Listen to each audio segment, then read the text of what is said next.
The wind howled across Broken Creek Ranch as Jake Morrison watched the injured Mustang through his kitchen window. 3 weeks now, and the damn horse wouldn't leave his property line. Just stood there in the morning mist, favoring its right leg, staring at the house like it was waiting for something. Jake had tried everything, chasing it off, calling animal control, even firing warning shots. Nothing worked. The horse always returned by dawn. What Jake didn't know was that this wasn't just any wild Mustang. Hidden beneath years of scars and weathered hide was a brand he'd tried to forget, a mark from the worst day of his life 23 years ago. Jake Morrison wasn't just a retired cowboy living alone on a failing ranch. He was the sole survivor of the Clearwater Valley incident, where 12 men and their horses had vanished without a trace. The authorities called it an accident. Jake knew better. He'd been running from the truth ever since. But now the truth had found him, limping and broken, just like his conscience. Why had this horse traveled hundreds of miles to find him? Before we jump back in, tell us where you're tuning in from, and if this story touches you, make sure you're subscribed because tomorrow I've saved something extra special for you. Jake's weathered hands trembled as he set down his coffee cup, the ceramic clicking against the scarred wooden table. The Mustang hadn't moved in over an hour, just stood there like a statue carved from shadow and regret. Its dark coat was matted with burrs and old scars, telltale signs of a hard life on unforgiving terrain. But there was something about its bearing, the way it held its head despite the obvious pain, that nagged at Jake's memory like a splinter he couldn't dig out. He pushed back from the table, his own knees protesting after decades of hard ranch work. At 68, Jake felt every mile he'd ridden, every fence he'd mended, every night he'd slept under stars that had witnessed too much. The Broken Creek Ranch wasn't much to look at anymore. Paint peeling from the barn, fences held together more by stubbornness than wire, and pastures that hadn't seen cattle in 3 years. But it was his, bought with insurance money and guilt, a place to disappear when the questions got too hard to answer. The screen door squeaked as he stepped onto the porch, his boots hollow against the warped planks. The Mustang's ears flicked forward at the sound, dark eyes tracking Jake's movement. Those eyes, there was intelligence there, and something else. Recognition? Impossible. Jake had convinced himself long ago that nothing from Clearwater Valley could have survived. He'd been the only one to make it out, stumbling through 2 days of desert with a bullet graze on his ribs and blood that wasn't his on his hands. "What do you want from me?" Jake called out, his voice rough from disuse. He lived alone, talked to no one except the grocery clerk in town when supplies ran low. The Mustang took a halting step forward, its limp more pronounced now. Jake could see the old break in the leg, healed crooked but functional. Survivor's marks. He knew them well. Against his better judgment, Jake found himself walking toward the fence line. The Mustang didn't retreat, didn't show the wild panic he'd expect from a feral horse. Instead, it waited, patient as death itself. As Jake drew closer, details emerged that made his chest tighten. The distinctive white blaze on the forehead, shaped like a lightning bolt. The particular way the horse held its left ear, slightly cocked from an old injury. And there, just visible through the matted hair on the shoulder, Jake's breath caught. No, it couldn't be. He climbed through the fence rails with movement suddenly urgent, his heart hammering against his ribs. The Mustang stood its ground as Jake approached, close enough now to smell the dust and sage in its coat. With shaking fingers, Jake reached toward the shoulder, gently parting the coarse hair. The brand was faded but unmistakable, a lazy R connected to a backwards C, the Clearwater Ranch mark. Jake's legs nearly buckled as memories crashed over him like a flash flood in a dry creek bed. This horse, Christ, this was thunder. Charlie Brennan's stallion. Charlie, who'd been riding point when the shooting started. Charlie, who'd tried to rally the men when the ambush turned into a massacre. Charlie, who Jake had last seen falling from his saddle as bullets whined through the desert air. Jake sank to his knees in the dirt, one hand still touching the brand, the other pressed against his mouth to hold back the sob threatening to tear loose. 23 years he'd told himself they were all dead. 23 years he'd carried the weight of being the only survivor, the only witness to betrayal and murder disguised as a rustling gone wrong. But Thunder was here, alive, bearing witness to Jake's darkest secret. The horse lowered his great head, breath warm against Jake's shoulder, and for the first time in decades, Jake Morrison began to weep. The Mustang hadn't moved from the fence line when Ezra shuffled out the next morning, coffee mug steaming in his gnarled hands. If anything, the horse had gotten closer, standing now just 20 yards from the porch steps. Close enough that Ezra could see the old scars crisscrossing its hide like a roadmap of violence, close enough to count the ribs showing through its dull coat. "Still here, are you?" Ezra muttered, settling into his creaking porch chair. The horse's ears flicked forward at the sound of his voice, but it didn't retreat. Just stood there with that same unsettling intensity as if it were waiting for something. Ezra tried to ignore the animal as he went about his morning routine, checking the water pump, tending to his small vegetable garden, mending a section of fence that had nothing to do with keeping Mustangs in or out. But every time he glanced up, there it was, watching, waiting. By noon, the heat was climbing toward brutal, and the horse still hadn't moved to seek shade. Ezra found himself checking on it more frequently, growing irritated at his own concern. The animal was wild. It could take care of itself, had been doing so for years by the look of it. But when he stepped out after lunch and saw the Mustang swaying slightly on its feet, something twisted in his chest. The horse's head hung lower now, and its breathing looked labored. "Damn fool animal," Ezra grumbled, stalking back into the house. He emerged minutes later, carrying a bucket of water, his movements sharp with annoyance, though whether at the horse or himself, he couldn't say. The Mustang tensed as Ezra approached, muscles coiling for flight. But it held its ground, even when he came within arm's reach.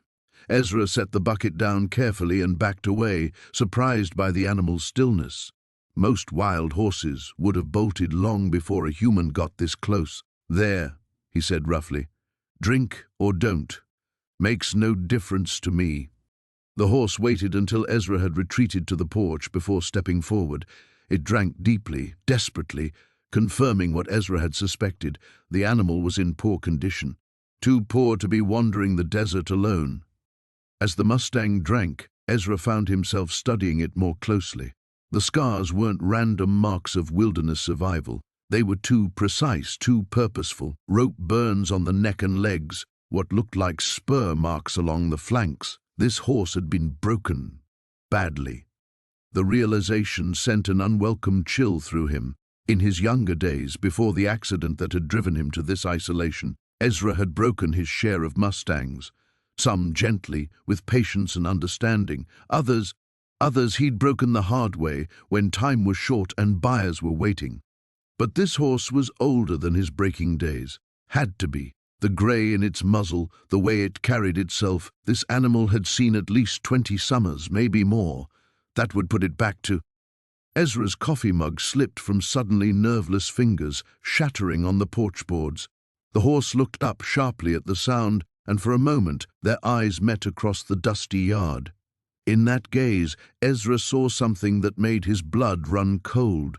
Recognition, not the simple wariness of a wild animal, but something deeper, something personal. "No," he whispered, shaking his head. "Can't be." But even as he denied it, memories began clawing their way to the surface. A young stallion, all fire and fury, fighting the ropes with everything it had. The client's impatience, the pressure to break the animal quickly, by any means necessary. The things he'd done that final day before the horse had escaped, bloodied and traumatized into the desert, the things he'd told himself he'd forgotten. Ezra stumbled backward, his chair scraping against the porch boards. The Mustang continued to watch him, and in that steady gaze was an accusation 20 years in the making. "You're dead," Ezra said hoarsely. "Should have died out there. Should have..." But the horse very clearly wasn't dead. It was here, in his yard, drinking his water and staring at him with eyes that held too much knowledge, too much pain. Too much memory of what had been done to it in a dusty corral 2 decades ago, when Ezra Miller still believed that some things could be broken so completely they'd never heal. The Mustang finished drinking and raised its head.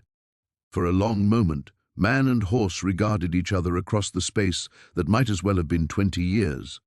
Then the animal turned and walked away, not fleeing but simply moving off to the shade of the old oak tree at the far edge of the property.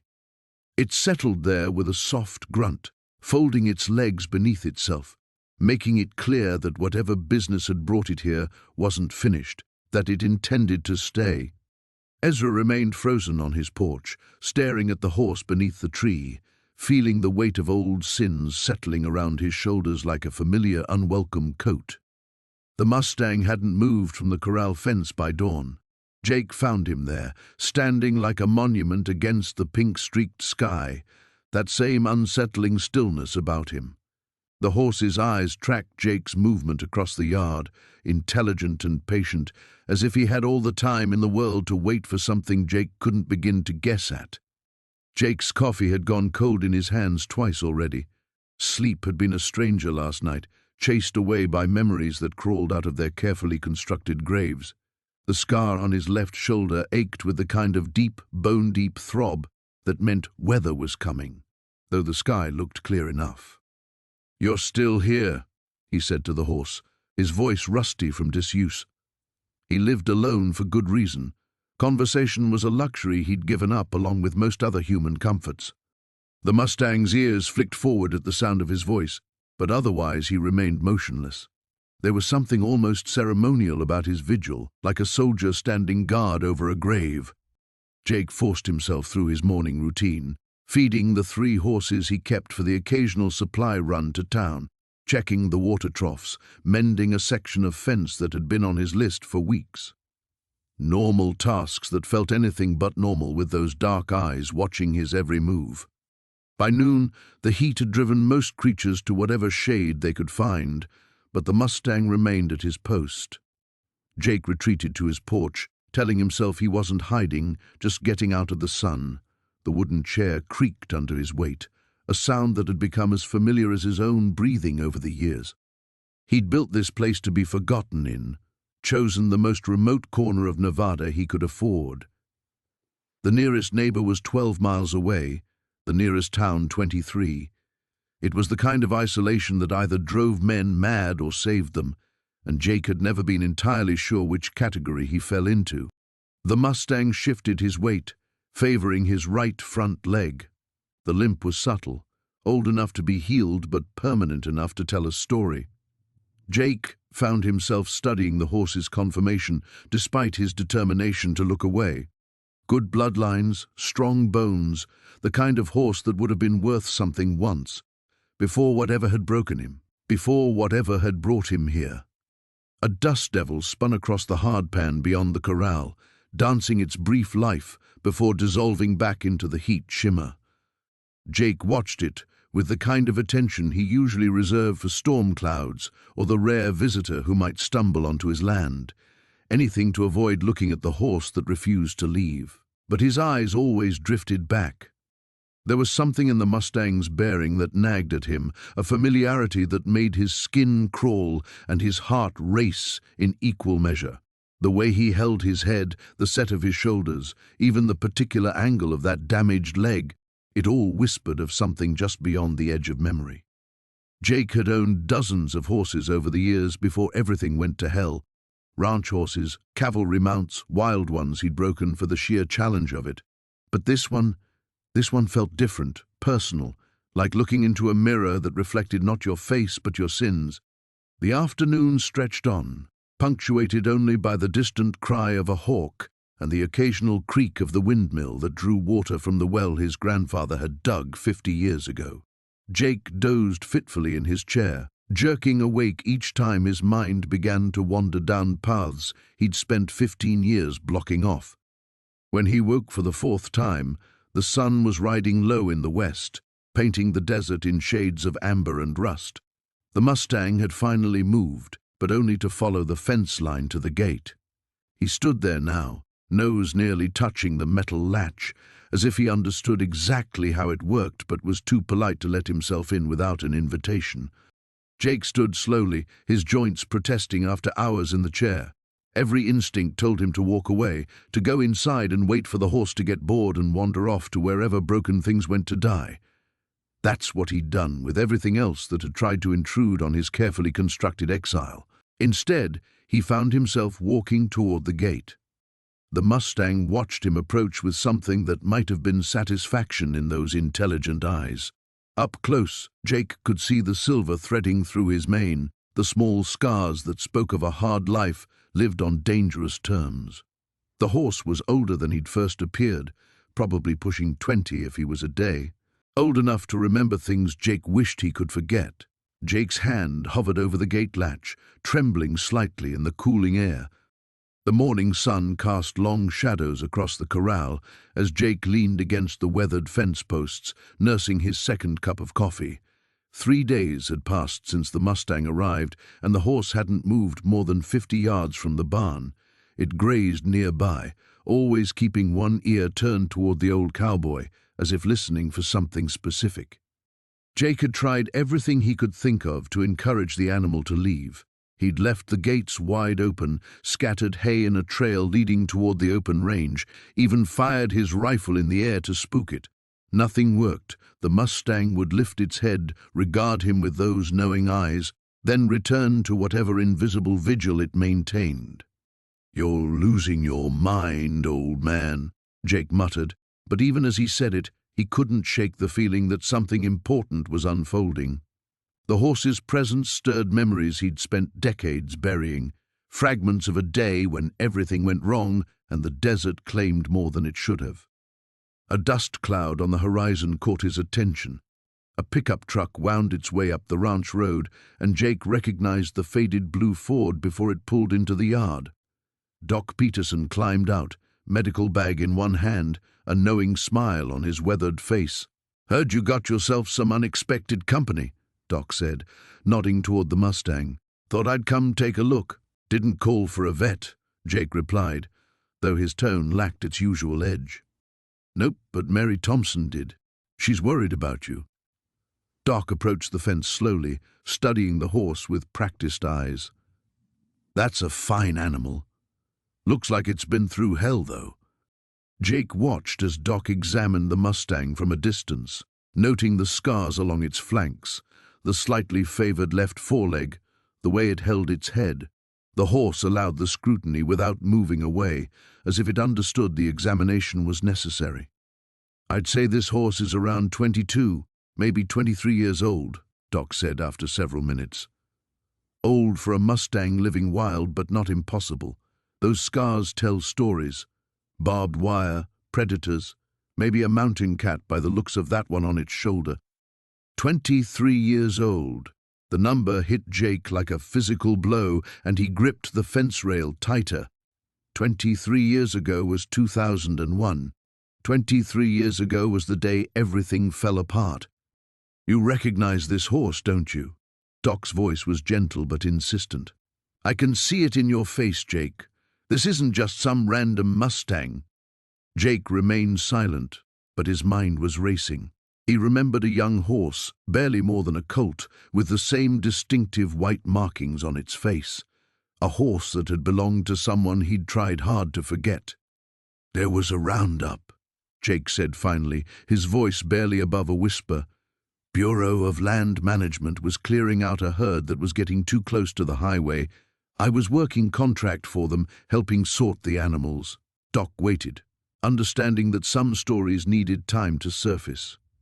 There was this kid, maybe 19, 20 years old, Sarah Mitchell, fresh out of college, working for some animal rights group.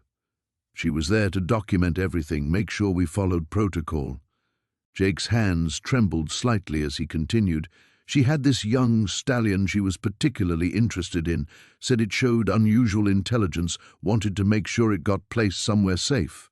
The Mustang lifted its head as if hearing its story being told, but didn't approach. "What happened?" Doc asked. Jake closed his eyes, and he was back in the desert heat, dust swirling around the temporary corrals, the sound of horses calling to each other echoing off the canyon walls. There was an accident. A gate came loose, spooked the herd. In the chaos, Sarah got caught in the middle of a stampede. The memory was as clear as if it had happened yesterday. The young woman's face, her hand reaching toward him for help he couldn't provide in time, the sound of hooves on hard-packed earth.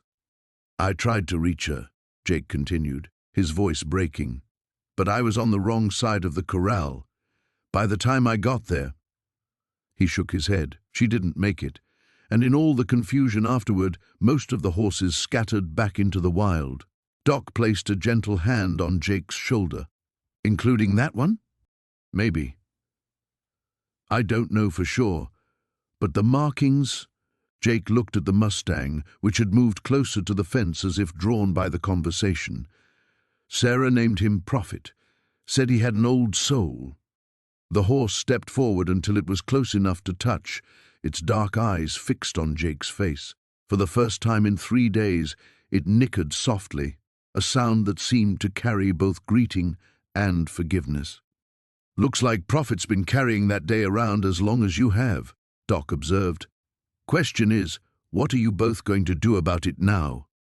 The morning sun cast long shadows across the corral as Jake watched the Mustang from his kitchen window, coffee growing cold in his weathered hands.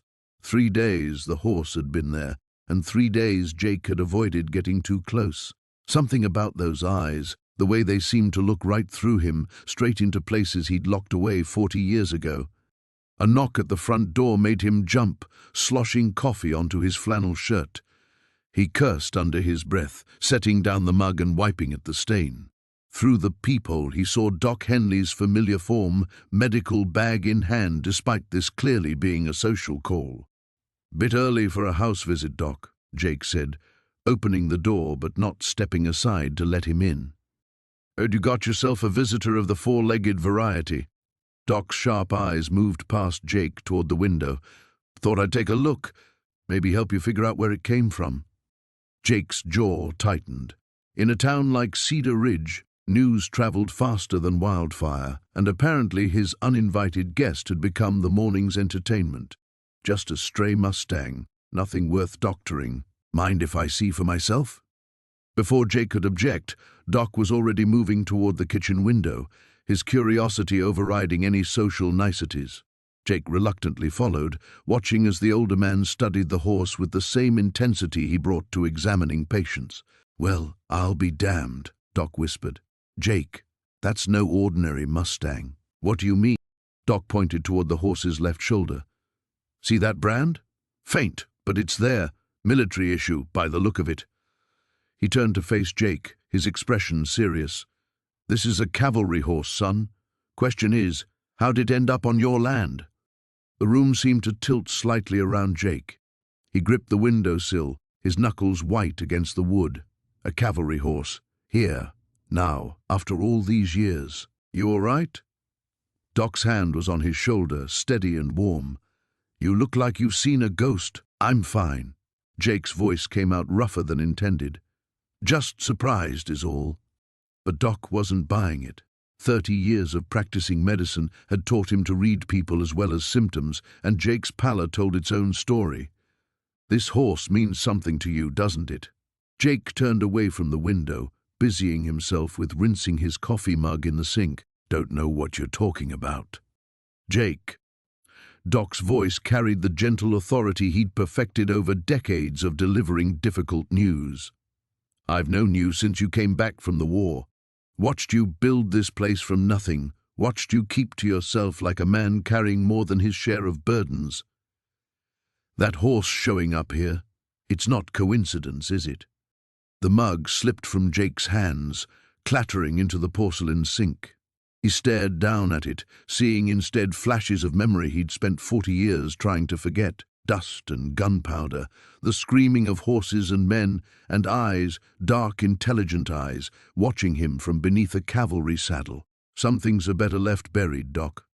And some things don't stay buried, no matter how deep you dig the hole."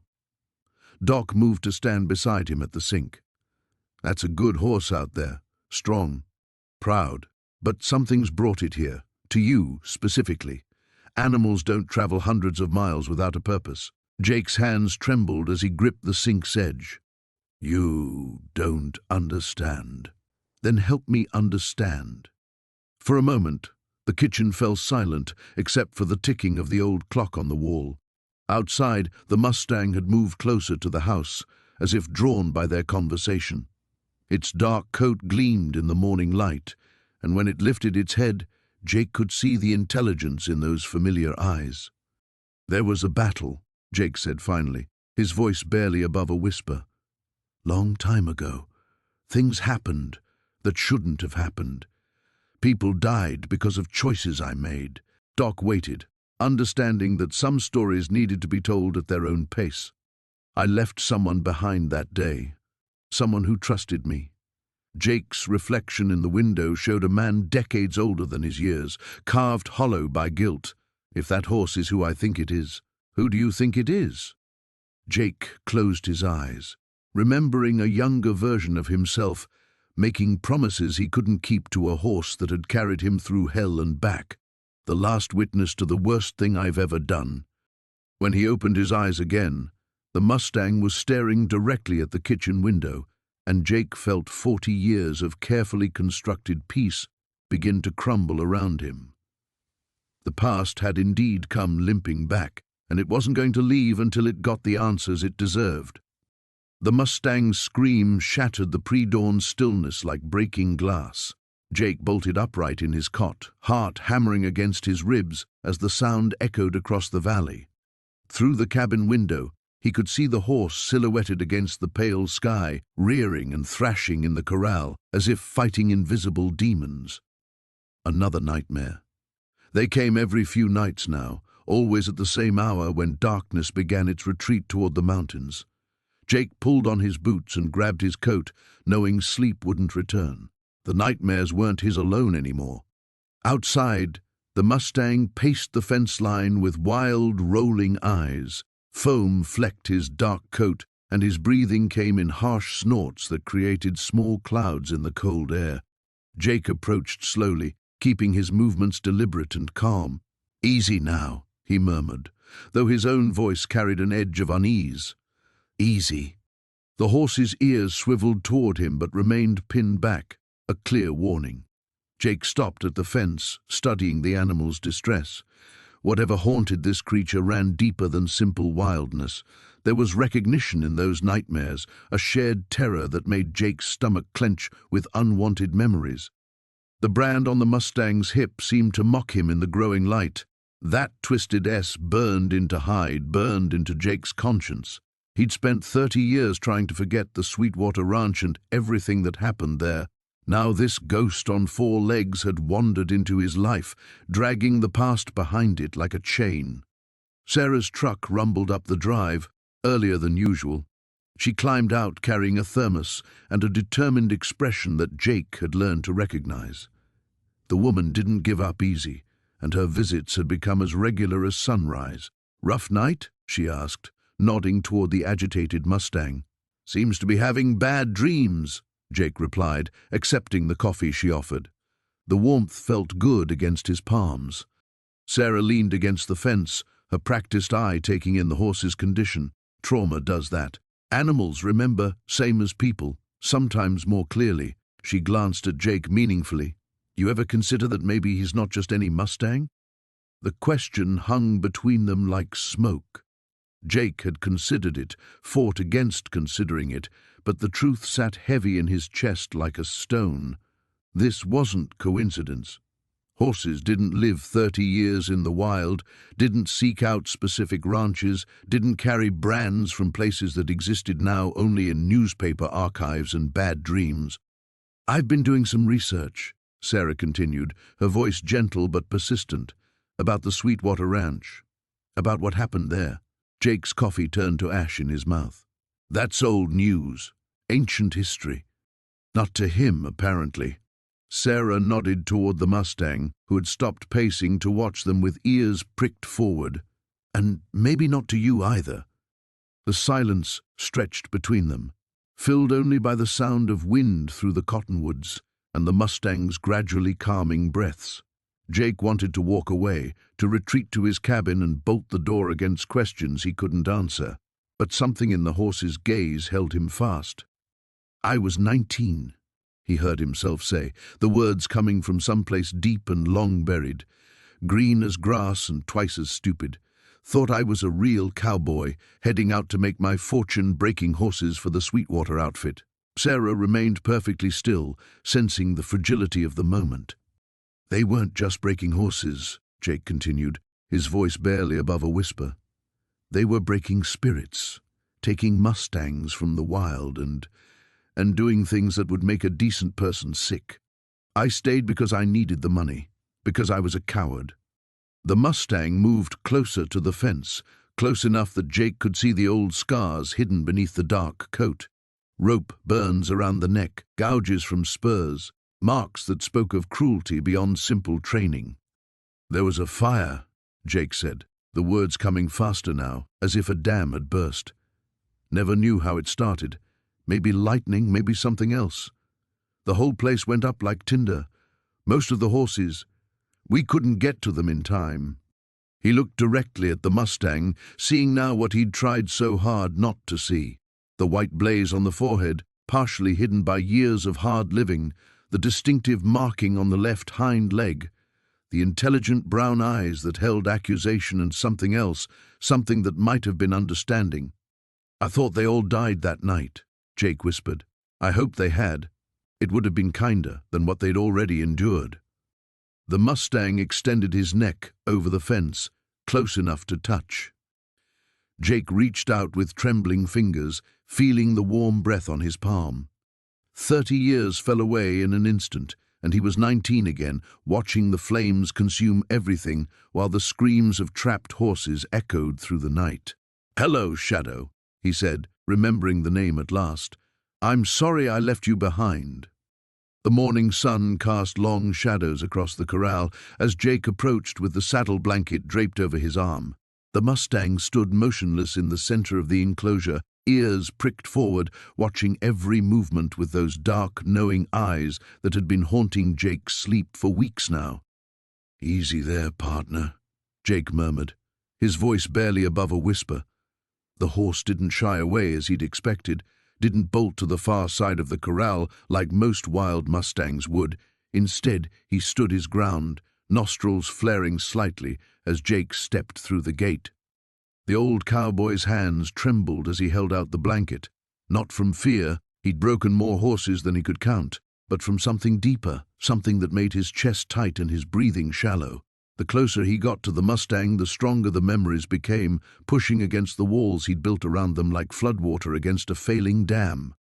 The horse lowered his head, allowing Jake to approach within arm's reach. This close, Jake could see every detail of the scars that marked the Mustang's hide. Long, pale lines across his flanks, a notch in his left ear, and that peculiar white marking on his shoulder that looked almost like a brand but wasn't quite right. Jake's hand stilled in midair. The marking. He'd seen it before, in dreams that felt more like memories, in the corner of his vision when he was half awake at dawn. His fingers traced the air above it, not quite touching, afraid of what contact might confirm. "Where did you come from?" he whispered, and the Mustang's ears twitched as if he understood the question's weight. The sound of approaching hoofbeats made them both turn toward the ranch road. Sheriff Tom Bradley rode up on his bay gelding, dust trailing behind him like a brown ghost. Jake straightened, suddenly aware of how exposed he was standing so close to the wild horse. "Morning, Jake," Tom called out, dismounting and tying his horse to the fence post. "Heard you had some excitement out here." "News travels fast in a small town," Jake replied, stepping back from the Mustang but keeping himself between the horse and the sheriff. "Nothing I can't handle." Tom's weathered face creased into what might have been a smile. "That's what worries me. You always could handle more than was good for you." He gestured toward the Mustang. "Mind if I take a look at him?"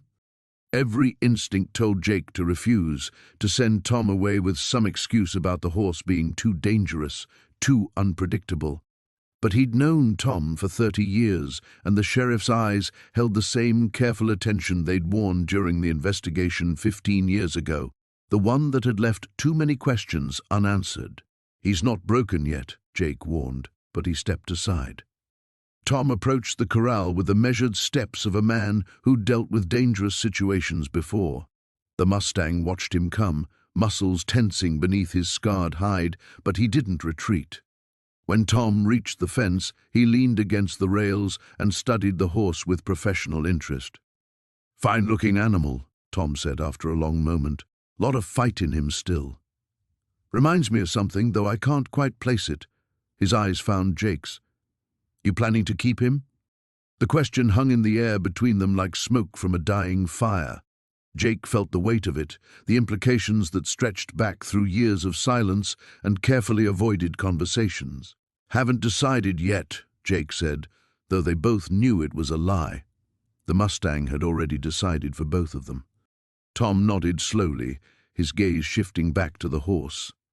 "Funny thing about Mustangs, they don't usually come down from the high country this time of year, and they sure don't make themselves at home on a ranch unless something's driving them." He paused, and Jake could feel the sheriff's attention like heat from a branding iron, almost like this one was looking for something specific. The Mustang moved then, walking directly to where Jake stood at the fence. Without hesitation, he pressed his muzzle against Jake's shoulder, a gesture so familiar it made the old cowboy's knees weak.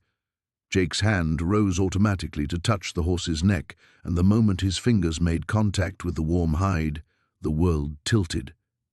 Images flashed behind his eyelids. Gunfire in the darkness, the smell of smoke and fear, a young horse screaming in terror as flames licked at the barn walls, and through it all, the weight of a choice that had cost him everything he'd once held dear. "Jake?" Tom's voice seemed to come from very far away. "You all right?" Jake blinked, finding both men watching him with concern. The Mustang's dark eyes held steady on his face, patient and knowing, as if he'd been waiting 15 years for this moment of recognition. "I'm fine," Jake managed, though his voice sounded hollow even to his own ears. "Just tired." Tom studied him for another long moment before pushing away from the fence. "Well, if you need any help with him, you know where to find me." He mounted his horse and gathered the reins. "Take care of yourself, Jake, and watch your back with that one. Wild horses got long memories." The storm hit just after midnight, turning the world into a howling confusion of wind and ice. Jake pressed himself against the barn wall, watching through gaps in the weathered boards as lightning split the sky above the pasture. Each flash illuminated the Mustang standing motionless in the center of the field, rain streaming down his scarred flanks like tears. "Damn fool horse," Jake muttered, but his voice carried more worry than irritation. He'd tried twice to coax the animal into the barn before the weather turned violent. Both times, the Mustang had simply stared at him with those knowing eyes and remained planted like a monument to stubbornness. Thunder crashed overhead, so close Jake felt it in his chest. The Mustang didn't flinch. Inside the barn, Jake's other horses shifted nervously in their stalls, whickering at each lightning strike. But outside, the black stallion stood sentinel against the fury, as if he'd weathered far worse storms than anything nature could conjure. Jake pulled his coat tighter and stepped into the deluge. The rain hit him like cold bullets, soaking through his clothes before he'd taken 3 steps. "You stubborn son of a bitch," he called over the wind. "Get in here before you get yourself killed." The Mustang's head turned toward him, ears forward. For a moment, Jake thought he saw recognition flicker across the animal's features. Not just awareness, but something deeper. Something that made his stomach clench with a familiar dread. He approached slowly, hands visible, speaking in the low, steady voice he'd used to calm frightened horses for 40 years. "Easy now. Nothing out here but death and lightning. Come on." The Mustang took a step toward him, then another. Close enough now that Jake could see the individual scars crisscrossing the horse's neck and shoulders. Close enough to count the silver hairs mixed with black around the muzzle. Close enough to notice the way the animal favored his left foreleg. "Jesus," Jake breathed, recognition hitting him like a physical blow. The Mustang extended his neck, nostrils flaring as he caught Jake's scent. His lips pulled back slightly, and Jake saw the distinctive chip in the horse's left canine tooth, a mark he remembered from 27 years ago when a young cavalry mount had bitten through his bit during the chaos of battle. No. The word came out strangled, barely audible above the storm. You can't be him. But the horse was already moving, circling Jake with a strange, ritualistic precision. 3 steps to the left, pause. 2 steps back, forward again. The exact pattern Jake had drilled into his cavalry mounts during those blood-soaked months in the Arizona Territory. The pattern sergeant had performed perfectly, right up until the day Jake had put a bullet between his eyes. Lightning strobed across the pasture, and for an instant Jake wasn't standing in the rain anymore. He was back in that cursed canyon, smoke burning his lungs and Apache war cries echoing off the rocks. His horse, his partner, his friend, was screaming beneath him, blood frothing from a belly wound that would never heal. The enemy was closing in, and Jake had 1 bullet left. The choice had been simple: let Sergeant suffer and die slowly while providing the Apache with a fine warhorse, or end it quick and clean. He'd chosen mercy, aimed for the brain, made it instantaneous. But mercy had felt like murder when Sergeant's body went limp beneath him, when Jake had to run on foot through hostile territory, when he'd spent the next 3 decades carrying the weight of that decision. The Mustang completed his circle and stood facing Jake, rain coursing down both their faces. The horse's eyes held no accusation, no anger, only a patient sadness that cut deeper than any reproach. "You're dead," Jake whispered. "I killed you. I had to kill you." The Mustang stepped forward and rested his forehead against Jake's chest, just as Sergeant had done every morning when Jake brought his grain. The touch was warm and solid and impossible. Jake's hands rose of their own accord, finding the familiar spots behind the horse's ears. His fingers traced scars he remembered: the rope burn from a bronc-busting accident in Colorado, the claw marks from a mountain lion encounter near Tucson, the puckered bullet hole below the left shoulder from a skirmish with cattle rustlers. Every mark told a story Jake knew by heart. "How?" he choked out. "How are you here?" Thunder rumbled overhead, but softer now, the storm's rage beginning to ebb. The Mustang lifted his head and looked toward the barn, then back at Jake. The message was clear. Together, they walked through the diminishing rain, the ghost horse and the broken cowboy moving in perfect synchronization across the muddy ground. Jake's hand rested on the Mustang's neck, feeling the steady pulse of life beneath his palm, life that shouldn't exist but did. As they reached the barn, Jake realized he was crying, hot tears mixing with cold rain on his weathered cheeks.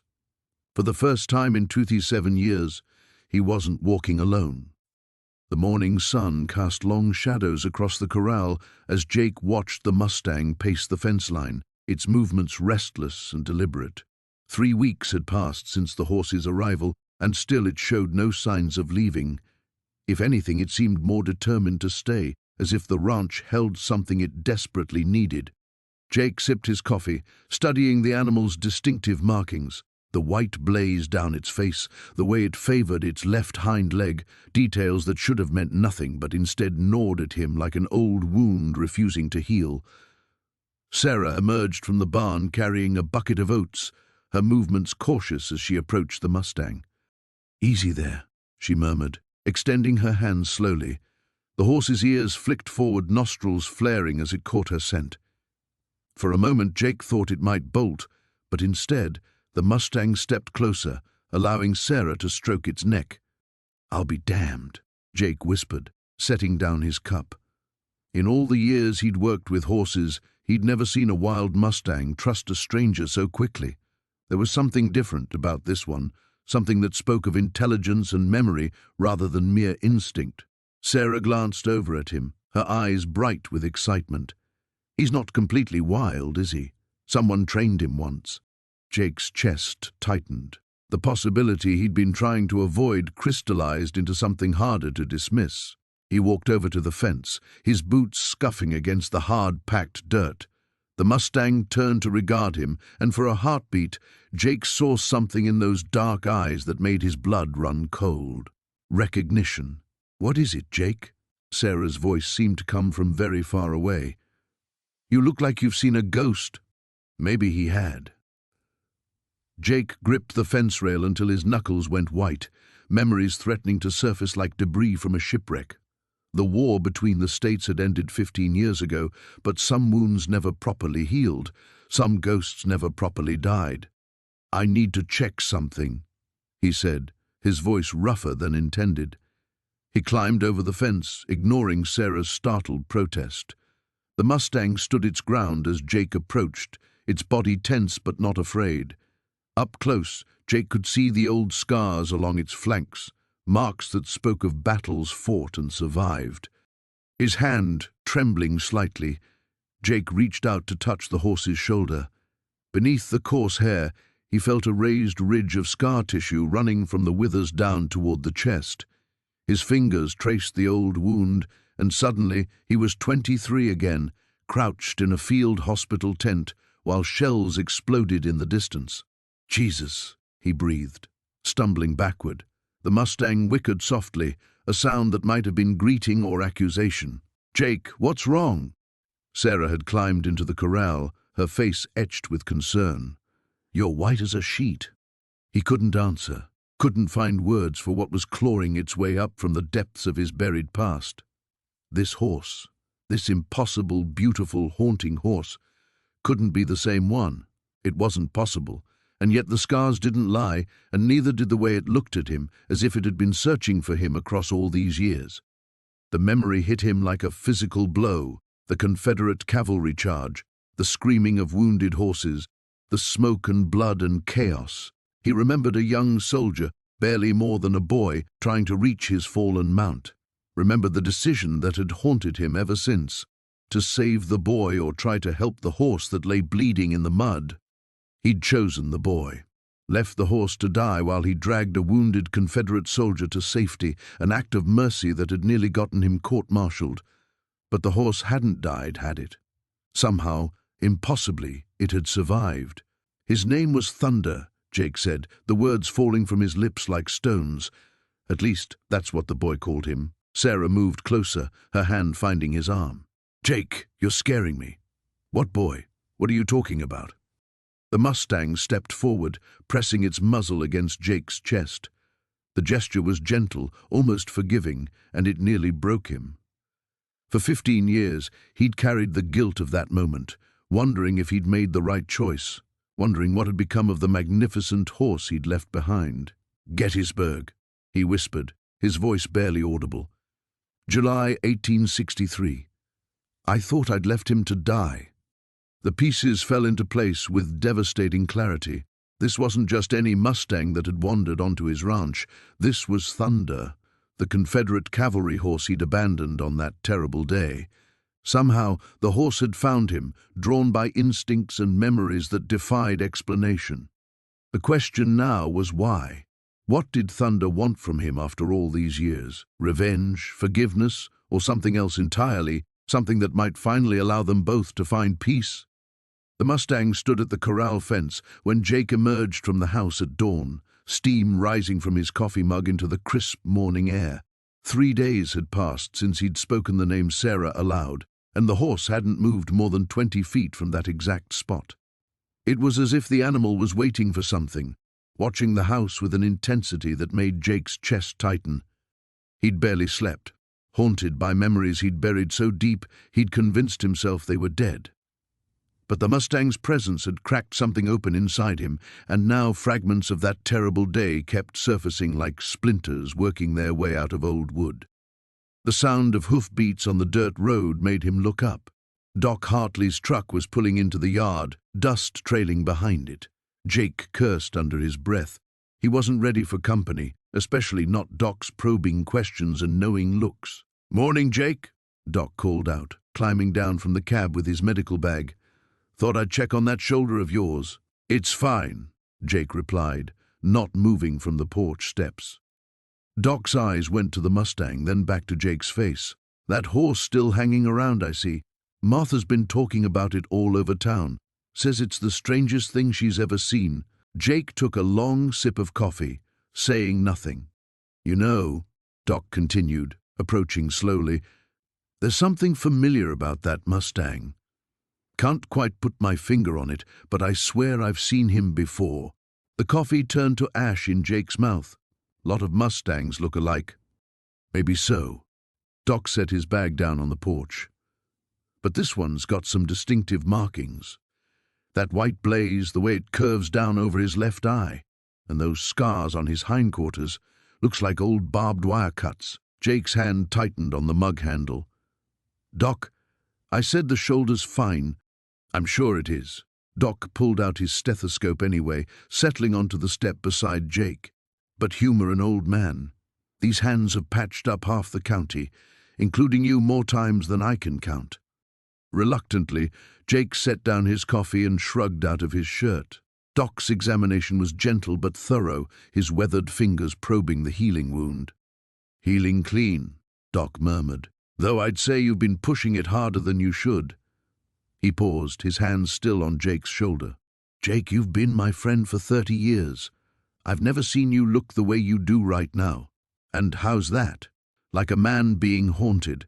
Jake pulled his shirt back on, his movements sharp and angry. We all got ghosts, Doc. Some ghosts won't stay buried. Doc's voice was quiet, especially when they come calling on 4 legs.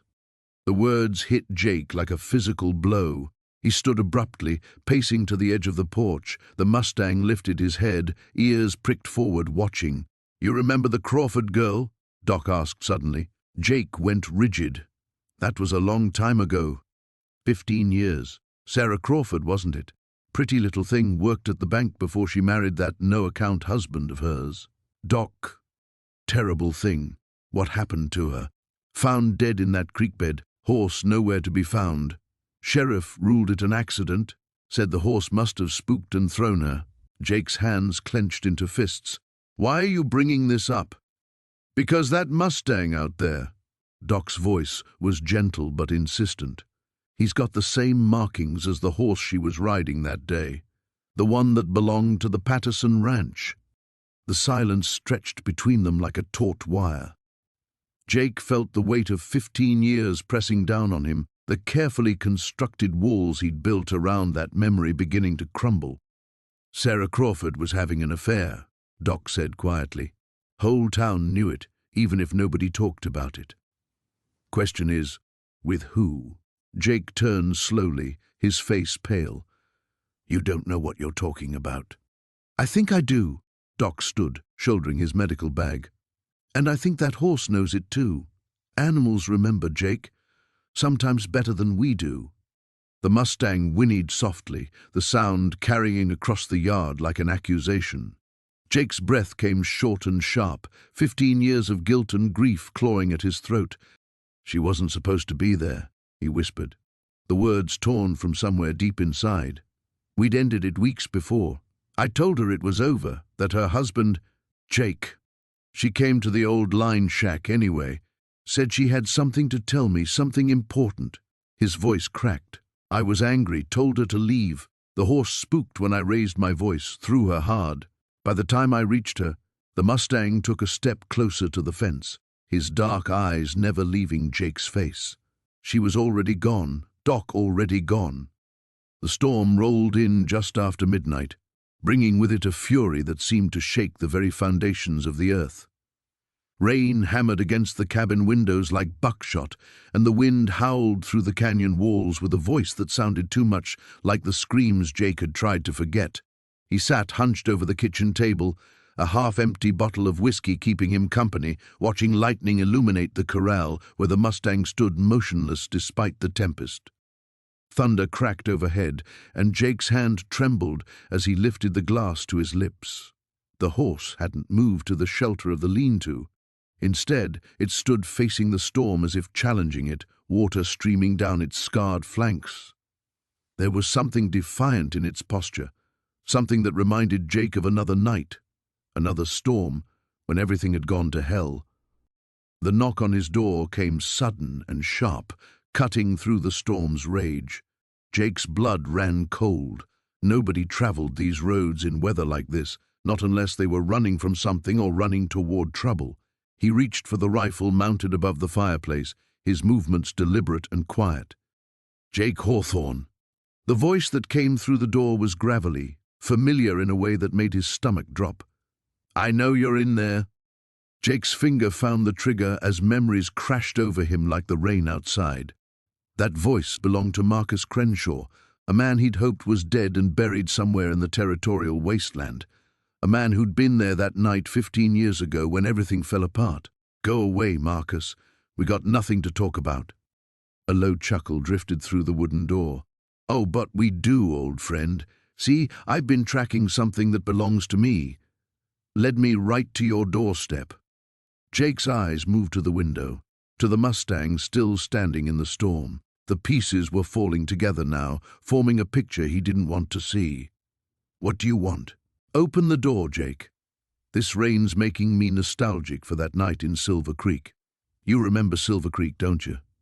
The name hit Jake like a physical blow. Silver Creek, where the cavalry patrol had been ambushed, where good men had died because of information that had been sold to the wrong people, where Jake had made choices that haunted him every night since.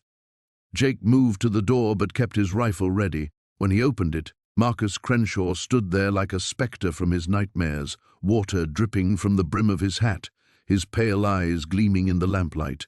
He looked older, meaner, with new scars across his face and a smile that had never meant anything good. "You look terrible, Jake. Guilt eating at you? State your business and get off my land." Marcus stepped inside without invitation, shaking the water from his coat. His gaze moved around the small cabin, taking inventory. Nice place, quiet, good place for a man to hide from his past. He paused at the window, looking out at the Mustang. "But the past has a way of finding us, doesn't it? That horse out there, for instance." Jake's grip tightened on the rifle. "What about the horse?" "Belonged to Lieutenant Morrison." "You remember Morrison, don't you? Young officer, full of ideals, trusted the wrong people." Marcus turned from the window, his smile widening. "Found that horse wandering the desert 3 weeks after Silver Creek. Amazing what these animals remember, what they witness." The room seemed to shrink around Jake.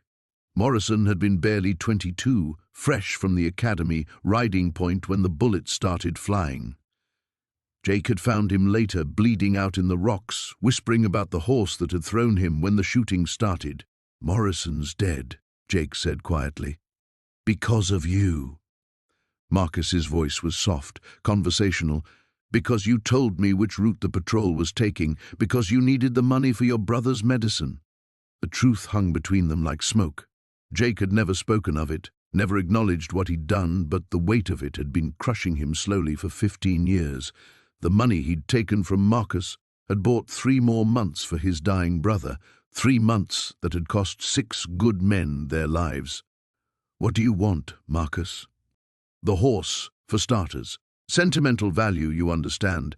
But mostly, I want you to remember what you are. What we both are." Marcus moved closer, his hand resting on the gun at his hip. "There's work to be done, Jake. The kind of work you used to do for me. The territory's changing and men like us need to stick together." Outside, the Mustang whinnied, a sound that cut through the storm like a blade. Jake looked through the window and saw the horse staring directly at the cabin, as if it knew exactly what was happening inside, as if it was waiting for him to choose once again between survival and honor. The storm raged on, but inside the cabin, the silence stretched taut as a wire, ready to snap. The storm that had been building all afternoon finally broke, just as the sun touched the horizon, turning the sky the color of old blood. Jake watched from the porch as lightning split the darkness, counting the seconds until thunder rolled across the valley like cannon fire. Each flash illuminated the pasture where the Mustang stood motionless, head raised to the wind, as if welcoming the tempest. Sarah emerged from the house, wrapping a shawl around her shoulders. "He's still out there," she said, settling beside Jake on the worn wooden step. "Doesn't seem bothered by the storm at all." "No." Jake murmured, his weathered hands gripping his coffee cup until his knuckles went white. He wouldn't be. Never was afraid of storms. The words slipped out before he could stop them. Sarah turned to study his profile, and Jake felt her gaze like a weight on his chest. He'd been careless, let his guard down after 3 weeks of watching the horse, 3 weeks of memories clawing their way to the surface, despite his best efforts to bury them. "Jake," Sarah said quietly, "what aren't you telling me?" Another lightning strike, closer this time, and in that brilliant moment, Jake saw the Mustang clearly. The horse had turned toward the house, toward him, those dark eyes fixed on the porch with an intelligence that made Jake's blood run cold. The white star on the horse's forehead seemed to glow in the electric light, and suddenly Jake was 17 again, standing in his father's barn with tears streaming down his face and a rifle trembling in his hands. "I know this horse," he said finally, the words feeling like gravel in his throat. "Knew him when he was just a colt, before the war, before everything went to hell." Sarah waited, understanding somehow that this confession had been building for weeks, maybe years. The rain began in earnest, drumming against the tin roof and turning the yard to mud. "His name was Thunder," Jake continued, lost now in the pull of memory.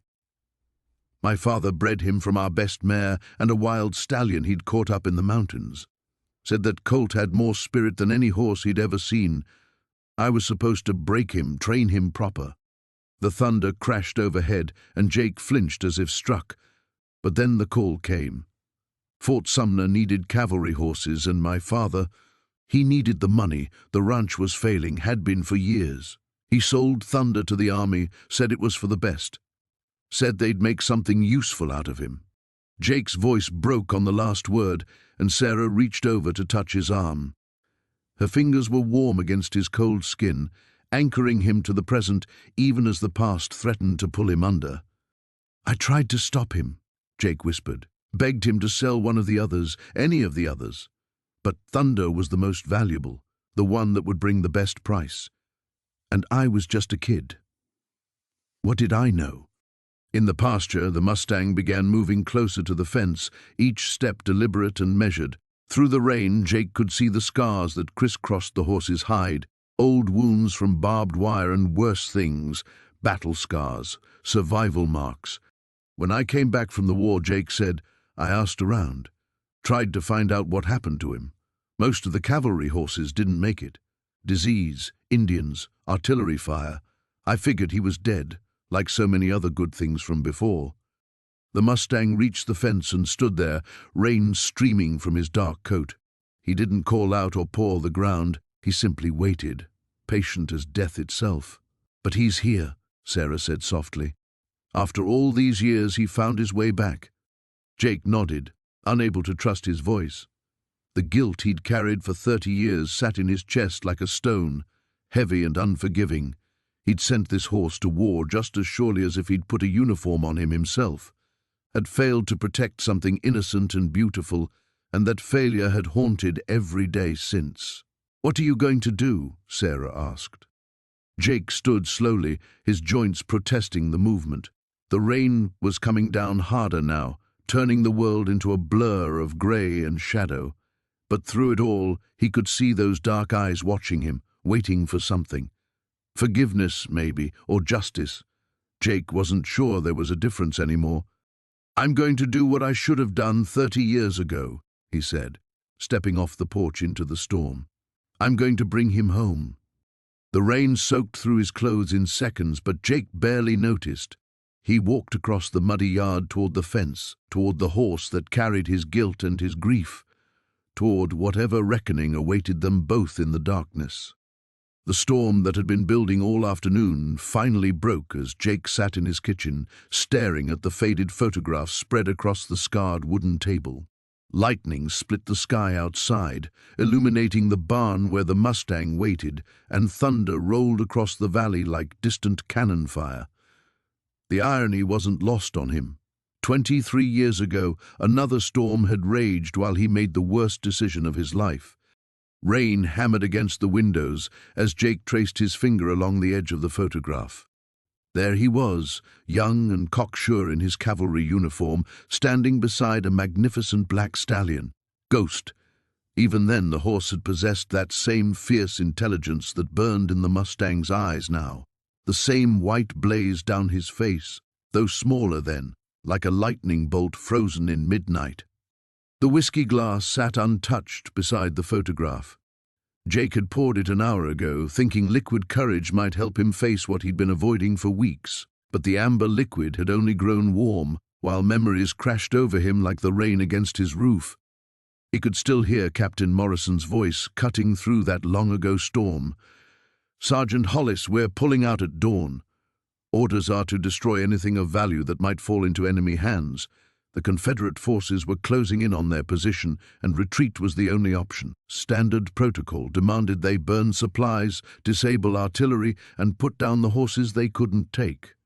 Jake's throat tightened as he remembered arguing with Morrison, insisting they could lead the horses to safety. But time was running short, ammunition was low, and 30 cavalry mounts couldn't move fast enough through the muddy terrain. The decision was made. Jake was handed a rifle and a list of horses to dispatch. Ghost had been at the bottom of that list. Outside, lightning flashed again, closer this time, and Jake saw the silhouette of the Mustang standing at the paddock fence, facing the house, watching, waiting, as if he knew this moment had been inevitable from the day he first appeared. Jake rose from the table and walked to the window. Through the rain-streaked glass, he could barely make out the horse's form, but those eyes seemed to glow in the darkness. How many nights over the past month had he felt that gaze burning into him? How many times had he caught the Mustang staring at the house with what could only be described as expectation? The photograph fluttered in the draft from the old window frame, and Jake turned back to it. There were other pictures scattered across the table now, ones he'd finally worked up the courage to retrieve from the old trunk in his bedroom. His entire cavalry unit, most of them boys who never made it home, the camp where they'd been stationed, and Ghost, always Ghost, in nearly every shot.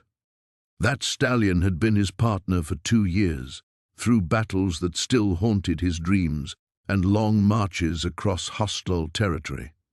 Ghost had saved his life more than once, carrying him to safety when Jake took shrapnel in his shoulder near Fredericksburg, refusing to leave his side even when enemy fire split the air around them. And Jake had repaid that loyalty with betrayal.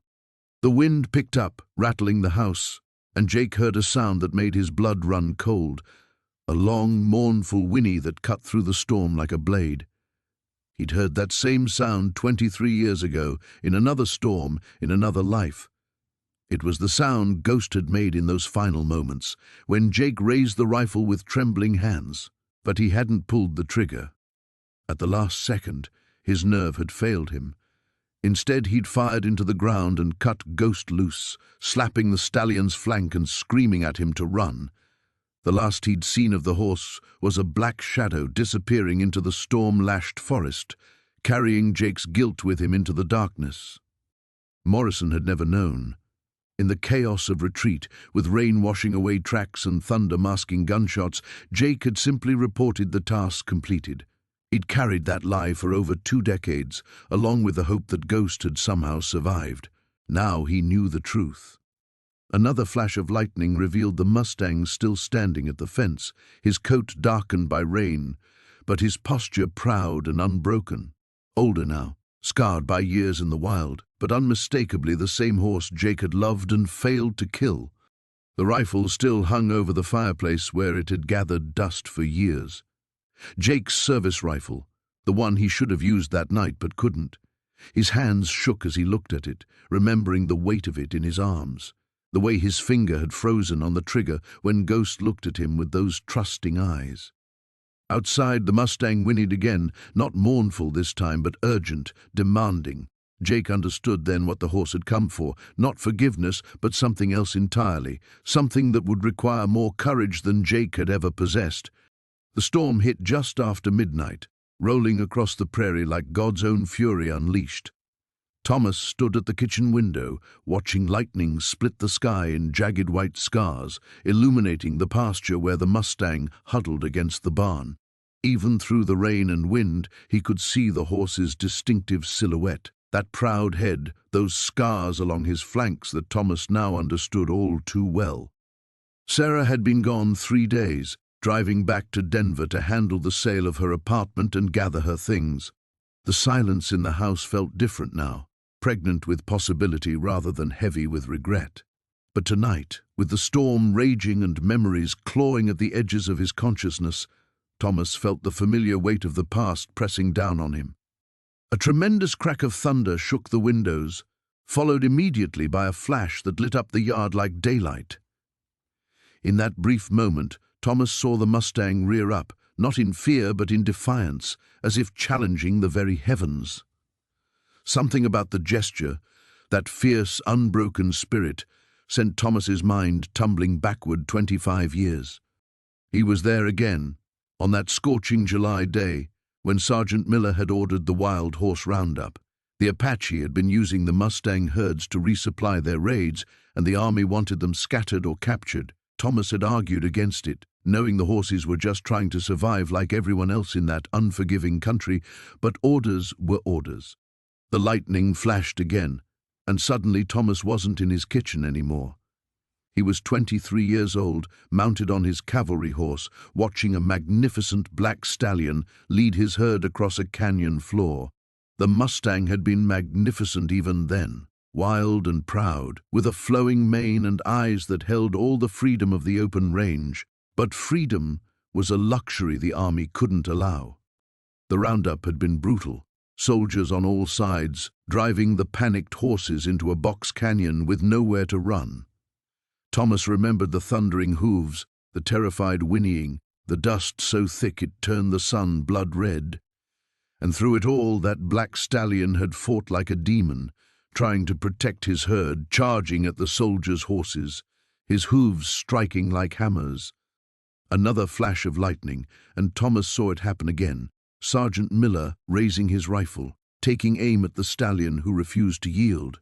"Can't let him get away," Miller had shouted over the chaos. "He's too smart, too strong. He'll just gather another herd." Thomas had spurred his horse forward without thinking, knocking Miller's aim wide. The bullet meant for the stallion's heart had struck his shoulder instead, sending him crashing to the canyon floor. Blood had pooled beneath the fallen horse as his herd scattered in all directions, but his eyes, those dark, intelligent eyes, had found Thomas's face and held it. "What the hell are you doing, Morrison?" Miller had screamed, wheeling his horse around. "Horse is down," Thomas had called back, his voice steady despite the chaos in his chest. No point wasting another bullet. He'd lied. The horse wasn't finished. Thomas could see the rise and fall of his ribs, could see the fire still burning in those eyes. But Miller had nodded and ridden off in pursuit of other horses, and Thomas had sat there on his mount, staring down at the wounded stallion who stared back without fear. In the present, Thomas pressed his palm against the cold window glass, watching that same stallion. Older now, grayer, marked by years of survival, weather another storm. He understood now why the horse had come. Not for revenge, though Thomas would have deserved it. Not for closure, though they both needed it. The Mustang had come because sometimes the only way to heal an old wound is to face the one who helped create it. The kitchen door rattled in its frame as the wind picked up. Thomas pulled on his boots and rain slicker, not sure what he intended to do, but knowing he couldn't stay inside any longer. He grabbed a lantern and stepped out into the storm. The rain hit him like a physical blow, soaking through his clothes within seconds. He fought his way across the yard, the lantern's flame guttering in the wind. The Mustang stood motionless as Thomas approached, water streaming from his mane, his dark eyes reflecting the lamplight. They faced each other in the storm, man and horse, bound by a moment 25 years past that had shaped both their lives. Thomas reached out slowly, his hand trembling, not from cold but from the weight of everything unsaid, everything undone. The Mustang didn't pull away. Instead, he stepped forward, closing the distance between them until Thomas's palm rested against his neck. Through the rain and darkness, they stood together while lightning split the sky around them, two survivors finally ready to stop running from their ghosts. The morning sun cast long shadows across the corral as Jake stood at the fence, his weathered hands gripping the wooden rail until his knuckles turned white. The Mustang paced restlessly inside, his dark coat gleaming with perspiration despite the cool air. 3 weeks had passed since Jake had spoken the truth aloud about that terrible day 15 years ago, but the words still hung between them like smoke from a dying fire. Sarah emerged from the house carrying 2 steaming cups of coffee, her boots crunching softly on the frost-covered ground. She'd been staying at the ranch more often lately, sensing that something momentous was approaching. The horse had grown increasingly agitated, as if he understood that decisions were being made that would affect his future. "He knows," Jake said without turning around, accepting the coffee with a grateful nod. "Somehow that horse knows we're running out of time." Sarah studied the Mustang's movements, noting the way he kept returning to the same spot near the gate, pawing at the earth with deliberate intensity. "Maybe he's trying to tell you something."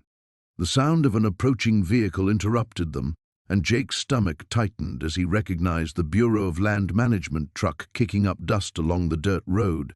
He'd been expecting this visit, dreading it, but knowing it was inevitable. The Mustang's presence on his land couldn't remain unofficial forever. Agent Patricia Reeves climbed out of the truck, her crisp uniform and clipboard a stark contrast to the rugged landscape.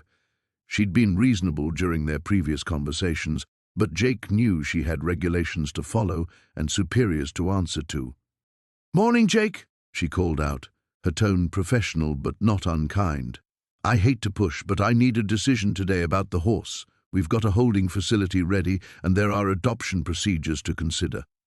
The Mustang suddenly reared up, his front hooves striking the air as if protesting the very suggestion.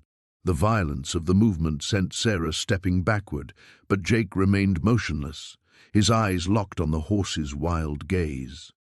"He's not going anywhere," Jake heard himself say, surprised by the firmness in his own voice. "I'm applying for private ownership. Whatever paperwork needs to be filed, whatever fees need to be paid, I'll handle it." Agent Reeves raised an eyebrow, consulting her clipboard. "Jake, we've discussed this. Private ownership of a wild Mustang requires extensive documentation, proof of adequate facilities, and a lengthy approval process. Given this horse's history of resistance to handling—" "His name is Thunder," Jake interrupted, the name emerging from some buried memory. "That's what my grandson called him, the day before." He couldn't finish the sentence, but he didn't need to. Everyone in the county knew the story of Billy's accident. The agent's expression softened slightly. "Jake, I understand the emotional attachment, but these animals require specialized care. This horse has never been properly gentled. He could be dangerous." As if responding to her words, Thunder suddenly charged toward the fence where they stood, stopping just short of the rails. But instead of aggression, Jake saw something else in the horse's eyes, a desperate plea, a recognition that his fate was being decided by others. Sarah stepped closer to Jake, her hand briefly touching his shoulder. "What if he's not the same horse that killed Billy?" she asked quietly. "What if you've been carrying this guilt for nothing?" The question hit Jake like a physical blow. He'd considered this possibility during countless sleepless nights, but had always pushed it away. The alternative, that he'd been tormenting himself over a case of mistaken identity, seemed almost worse than the truth he'd constructed. "The scars match," he said, pointing to the distinctive marks on Thunder's flanks. "The white blaze, the way he moves. I'd know this horse anywhere." But even as he spoke the words, doubt crept in. How many Mustangs carried similar markings? How reliable were memories forged in trauma and grief? The rational part of his mind that he'd suppressed for 15 years began to reassert itself. Thunder approached the fence again, this time slowly, deliberately. He extended his muzzle toward Jake's outstretched hand, the first voluntary contact between them since his arrival. The touch was electric, sending a jolt of recognition through Jake's entire body. In that moment, looking into the horse's dark eyes, Jake saw not the wild killer he'd imagined, but a creature as scarred and haunted as himself. Whatever had happened that terrible day, whatever role this horse had played or not played, they were bound together now by something deeper than guilt or blame. "I'll take responsibility for him," Jake said, his voice growing stronger with each word. "File whatever papers you need to file.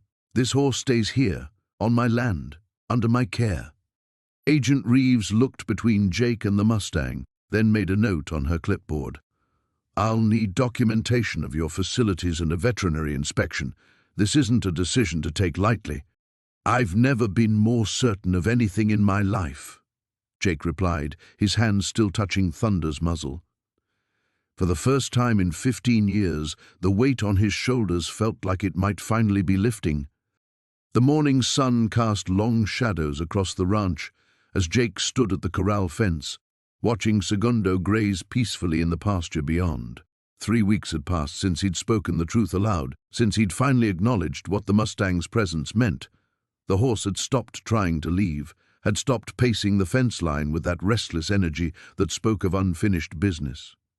Sarah emerged from the house, carrying 2 steaming cups of coffee. She moved carefully, her pregnancy showing more each day, and Jake felt that familiar flutter of anxiety mixed with wonder that had become his constant companion. "You're up early," she said, handing him a cup. "Couldn't sleep." He wrapped his weathered hands around the warmth, inhaling the rich aroma. "Been thinking about," Jake nodded toward Segundo, "about him, about what comes next." Sarah studied his face, noting the lines that seemed less harsh these days, the way his shoulders didn't carry quite the same burden they had when she'd first arrived. "And what do you think comes next?" "I need to find them," he said quietly. "Miguel's family. I need to tell them what really happened that day." The words hung in the morning air, heavy with possibility and fear. Sarah reached for his hand, her fingers intertwining with his. "Do you know where they are?" "Miguel used to talk about his sister in Tucson, said she worked at the mission there. If she's still alive." He trailed off, the magnitude of what he was considering settling over him. "I don't even know if they'd want to hear from me. Hell, they might run me out of town, or they might want answers as badly as you want to give them." Jake turned to look at her, struck again by her quiet wisdom. "When did you get so smart?" "I've had a good teacher," she said, squeezing his hand. A sound from the barn drew their attention, Tom's voice, low and soothing, talking to one of the mares. The boy had become indispensable around the ranch, his natural way with horses complementing Jake's decades of experience. More than that, he'd become family in a way Jake had never expected. "What if I can't find the words?" Jake asked. "What if I just make it worse? You'll find them. You found them for me, for Tom. You'll find them for Miguel's family too." Segundo lifted his head, ears pricked towards something only he could hear. Jake followed his gaze and saw dust rising in the distance, a rider approaching fast. His hand instinctively moved toward the rifle, leaning against the fence post, old habits dying hard. But as the rider drew closer, Jake recognized the familiar figure of Doc Harrison, his black bag secured behind his saddle. The doctor pulled up short, his horse lathered with sweat. "Jake, thank God you're here," Doc said, swinging down from his mount. "There's been an accident at the Morrison place. Horse threw young Billy into the rocks. They need help moving him, and I could use another pair of steady hands." Jake was already moving toward the barn. "Tom," he called, "saddle dancer, quick as you can." "I'm coming with you," Sarah said. "Sarah, no. In your condition, I've helped with injuries before. If there's a child hurt, they might need all the help they can get." Jake wanted to argue, but he saw the determination in her eyes and knew it would be futile. Besides, she was right. Her experience as a teacher had included tending to scraped knees and worse. Within minutes, they were mounted and riding hard toward the Morrison Ranch, Doc leading the way. Jake found himself thinking about Miguel as they rode, remembering how his friend had always been the first to offer help when trouble struck. It was something Miguel had talked about. being the kind of person who showed up when others needed you most. The Morrison place was in chaos when they arrived. Billy's mother, Martha, was pale with worry while his father paced the yard, running his hands through his hair. The boy lay unconscious near a pile of rocks, blood seeping from a gash on his forehead. Doc immediately took charge, kneeling beside the injured child while Jake and Tom worked to fashion a makeshift stretcher from fence rails and horse blankets. Sarah comforted Martha, her calm presence helping to steady the frantic mother. As they carefully lifted Billy onto the stretcher, the boy's eyes fluttered open, confused and frightened. Jake found himself leaning close, his voice gentle. "Easy there, son. You're going to be fine. We're going to take good care of you." The words came naturally without thought, and Jake realized something had shifted inside him. The man who had once been consumed by guilt and isolation was now the one offering comfort, the one people turned to in crisis. Looking up, he caught sight of Segundo standing at the edge of the Morrison property, having somehow followed them. The Mustang watched quietly, and for the first time since his arrival, Jake thought he saw something like peace in those dark eyes. The Mustang stood motionless in the corral, his dark eyes fixed on something beyond the horizon that only he could see. Tom leaned against the fence rail, his weathered hands gripping the wood so tight his knuckles had gone white. 3 days had passed since the revelation, since the world had shifted beneath his feet like sand in a windstorm.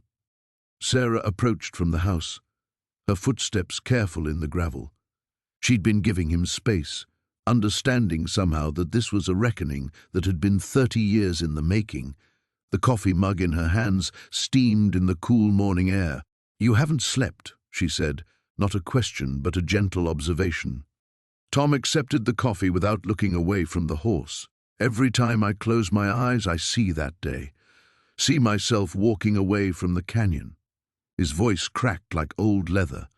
"I told myself I'd searched everywhere. Told myself there was nothing more I could do." The Mustang shifted, favoring his scarred leg, and Tom's chest tightened. How many storms had this horse weathered alone?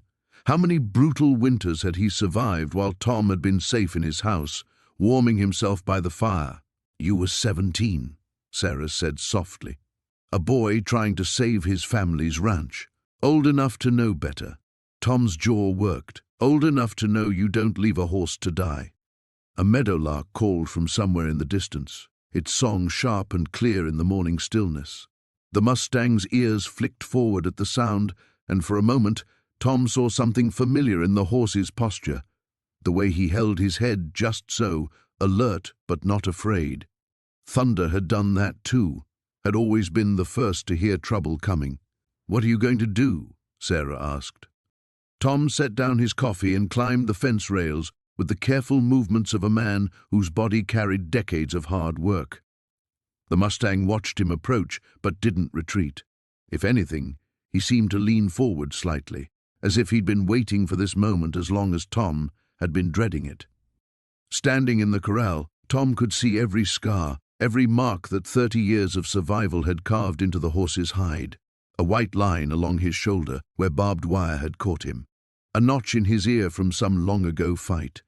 The twisted pattern of the old rope burn around his neck, now hidden beneath coarse hair but still visible to eyes that knew what to look for.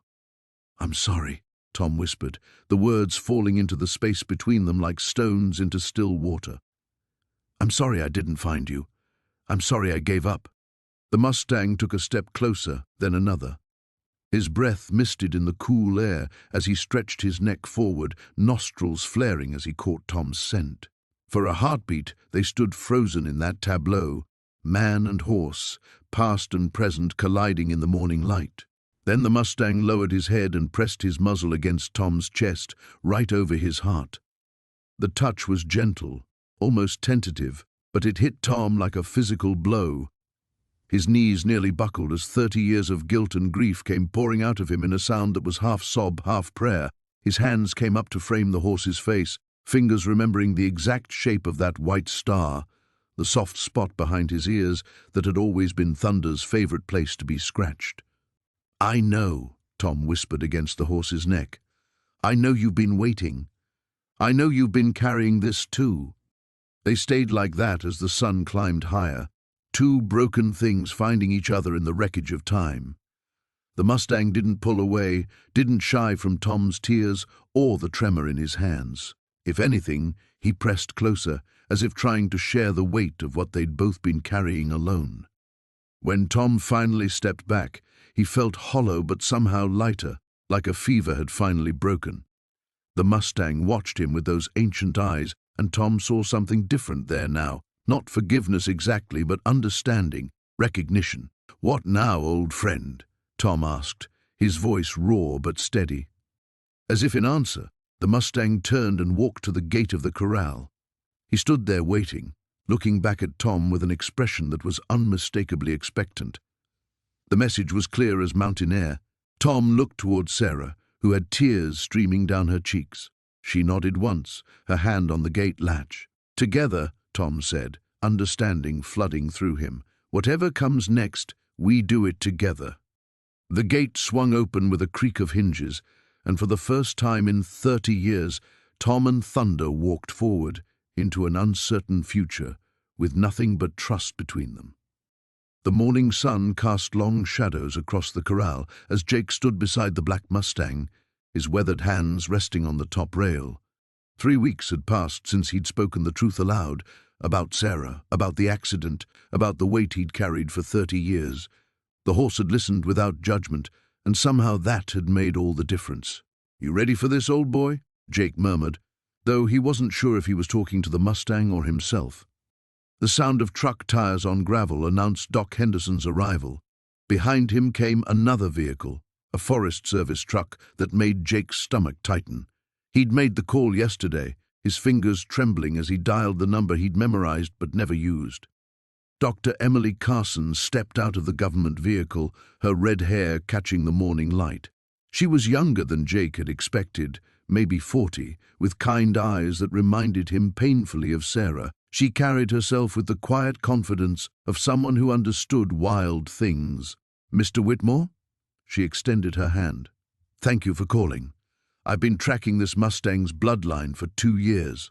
Jake shook her hand, noting the strength in her grip. Figured it was time he went home. Doc Henderson joined them at the corral, medical bag in hand. "How's he been, Jake?" "Eating well. Put on weight. That shoulder's healed clean." Jake's voice caught slightly. "He's ready." Dr. Carson studied the Mustang with professional interest. The horse stood alert but calm, no longer the half-wild creature that had stumbled onto the ranch. His coat gleamed black as midnight, muscles defined beneath the sleek surface. The white star on his forehead seemed to catch and hold the sunlight.